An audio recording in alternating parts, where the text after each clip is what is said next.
Oo, medyo lumobo yung ankle ko kanina. Dahil dun sa ankle sprain. Actually, hindi pa ganun ka, medyo naitawid lang dahil sa pain reliever. Pero nakapag-ensayo ka ba nung week na to? Kahapon lang. Bali, whole week talaga nagre-rehab na kami ng RC. Pero nung may painkiller, wala kaya? May pain pa rin, pero kaya ng tiisin. Kumbaga, nababawasan lang.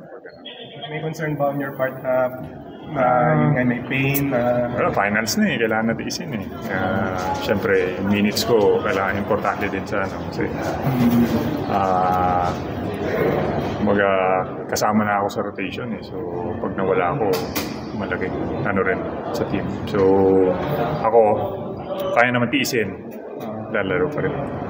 Medyo pigil lang yung galaw, pero at least nasa loob. Yung medyo mababa yung rebounds mo ngayon, medyo sa...